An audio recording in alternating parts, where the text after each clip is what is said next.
എൻ്റെ പേര് സുനേഷ് കുമാർ. കേരളത്തിൽ തൃശ്ശൂർ ജില്ലയിലാണ് എൻ്റെ വീട്. വടൂക്കര എന്ന് പറഞ്ഞ സ്ഥലത്ത്. വയസ്സ് 60. ഞാൻ 25 വർഷമായിട്ട് ഗൾഫിലായിരുന്നു. എൻ്റെ വീട്ടിൽ ഭാര്യയും ഞാനും എൻ്റെ 2 മക്കളും, മകന് 2 മക്കളും, മകൾക്ക് 2 മക്കളും. അതാണ് എൻ്റെ ഫാമിലി. നിങ്ങൾ എങ്ങനെയാണ് സ്റ്റാർ ഹെൽത്ത് ഇൻഷുറൻസിനെ കുറിച്ച് അറിഞ്ഞത്? പോളിസി എടുക്കുന്നതിനുള്ള പ്രക്രിയയിൽ നിങ്ങളെ ആരാണ് സഹായിച്ചത്? എൻ്റെ ചേട്ടൻ്റെ മകൻ പറഞ്ഞിട്ടാണ്. ഞാൻ ഒരു ഇൻഷുറൻസ് എടുക്കണം എന്നുള്ള ചിന്തയിൽ ഇങ്ങനെ നടക്കായിരുന്നു. അപ്പോൾ എൻ്റെ ചേട്ടൻ്റെ മകൻ സ്റ്റാർ ഹെൽത്തിനെ കുറിച്ച് പറഞ്ഞു. അപ്പോൾ അങ്ങനെ ഞാൻ സ്റ്റാർ ഹെൽത്തിൽ പോയിട്ട് ഒരു പോളിസി ഓപ്പൺ ചെയ്തു. അപ്പോൾ അത് എൻ്റെ വർക്കിങ്ങും അവരിൽ നിന്നുള്ള ആ റെസ്പോൺസും കൂടി ഇപ്പോൾ എൻ്റെ മകനും കൂടി ഫാമിലി ഇതിൽ അവൻ്റെ ഭാര്യയ്ക്കും മക്കൾക്കുമായിട്ട് അവനും അതിൽ പങ്കാളിയായി. ഞാൻ 15 വർഷം മുമ്പ് ഫാമിലി പോളിസിയാണ് എടുത്തുള്ളത്. അത് 3 ലക്ഷത്തിൻ്റെ പോളിസിയാണ് അന്ന് എടുത്തത്, ചേട്ടൻ്റെ മകൻ പറഞ്ഞിട്ട്. അത് കഴിഞ്ഞ് പിന്നെ എൻ്റെ മകൻ എടുത്തത് 5 ലക്ഷത്തിൻ്റെയാണ്. അതും ചേട്ടൻ്റെ മകൻ്റെ ശുചിത്തിൻ്റെ ഇതുപോലെയാണ് സ്റ്റാർ ഹെൽത്തിൽ എടുത്തത്, സ്റ്റാർ ഹെൽത്ത് ഇൻഷുറൻസിൽ എടുത്തത്.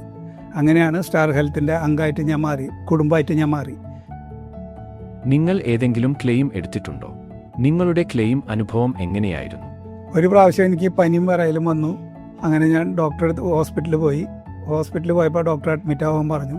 അഡ്മിറ്റ് ആയപ്പോൾ അവർ ഇൻഷുറൻസ് ഉണ്ടോയെന്ന് എന്നോട് ചോദിച്ചു. ഞാൻ ഇൻഷുറൻസ് ഉണ്ടെന്നും പറഞ്ഞു. അങ്ങനെ സ്റ്റാർ ഹെൽത്തിൻ്റെ ഹെൽത്ത് കാർഡ് കാണിച്ചു ഇൻഷുറൻസ് കിട്ടി. അപ്പോൾ എനിക്ക് ഒരു 30,000 രൂപ എനിക്ക് ബില്ല് വന്നു. ആ 30,000 രൂപയും സ്റ്റാർ ഹെൽത്തിൽ നിന്ന് എനിക്ക് വളരെ 1 മണിക്കൂറിൻ്റെ ഗ്യാപ്പിൽ ആ പൈസ ഡിസ്ചാർജ് ആയപ്പോൾ എമൗണ്ട് എനിക്ക്. എൻ്റെ ഭാര്യയ്ക്ക് പനിയായിട്ട് ഡോക്ടറെ അടുത്ത് കൊണ്ടുപോയി. അപ്പോൾ ഡോക്ടർ അഡ്മിറ്റ് ചെയ്യാൻ പറഞ്ഞു. അഡ്മിറ്റ് ചെയ്ത് ഒരു കുറച്ച് നാളവിടെ കിടന്ന് അങ്ങനെ ഡിസ്ചാർജ് ചെയ്തപ്പോൾ ഒരു 30,000 രൂപ ബില്ല് വന്നു. ആ 30,000 രൂപയും സ്റ്റാർ ഹെൽത്തിൽ നിന്ന് നമുക്ക് പൈസ കിട്ടേണ്ടായി. വേറെ പ്രശ്നങ്ങളില്ല. അതുപോലെ എൻ്റെ മകനും ഇതേമാതിരി കഫക്കെട്ടും ചുമയായിട്ട് ഹോസ്പിറ്റലിൽ അഡ്മിറ്റായി. അവനൊരു 60,000 രൂപ ബില്ല് വന്നു. ആ 60,000 രൂപയും ഞങ്ങൾക്ക് ക്യാഷ് കിട്ടി. 1 മണിക്കൂറിൻ്റെ ഗ്യാപ്പിൻ്റെ ഉള്ളിൽ ആ പൈസയും കിട്ടി. നിങ്ങളുടെ അഭിപ്രായത്തിൽ ഇന്നത്തെ ലോകത്ത് ഹെൽത്ത് ഇൻഷുറൻസിൻ്റെ പ്രാധാന്യം എന്താണ്? ഹെൽത്ത് ഇൻഷുറൻസ് ജീവിതത്തിൽ എന്തായാലും വേണമെന്നാണ് ഞാൻ മറ്റുള്ളവരോട് പറയുന്നത്. കാരണം എന്താ വെച്ചാൽ നമുക്ക് എപ്പോഴാണ് എന്താണ് സംഭവിക്കുക എന്ന് നമുക്ക് പറയാൻ പറ്റില്ല. അപ്പോൾ ഇത്രയും വലിയ എമൗണ്ട് ബില്ല് വരുമ്പോൾ നമുക്കൊരു ഇൻഷുറൻസ് ഉണ്ടെങ്കിൽ മാത്രമേ നമുക്കത് പിടിച്ചു നിന്ന് പോകാൻ പറ്റുള്ളൂ. അപ്പോൾ എനിക്ക് സ്റ്റാർ ഹെൽത്ത് ഇൻഷുറൻസ് ഉള്ളതിൻ്റെ പേരിൽ എനിക്ക് ഈ ഹോസ്പിറ്റൽ കേസുകൾ വരുമ്പോൾ അതിനെക്കുറിച്ച് ഞാൻ ബോധർ ചെയ്യാറില്ല. അതിനെക്കുറിച്ച് എനിക്ക് ടെൻഷനേ ഇല്ല. സ്റ്റാർ ഹെൽത്ത് ഇൻഷുറൻസ് എൻ്റെ കുടുംബത്തിലെല്ലാവർക്കും സ്റ്റാർ ഹെൽത്ത് ഉള്ളതിൻ്റെ പേരിൽ എനിക്ക് ഹോസ്പിറ്റൽ ബില്ലിനെ കുറിച്ച് യാതൊരുവിധ ടെൻഷനും എനിക്ക് ഇതുവരെ ഉണ്ടായില്ല.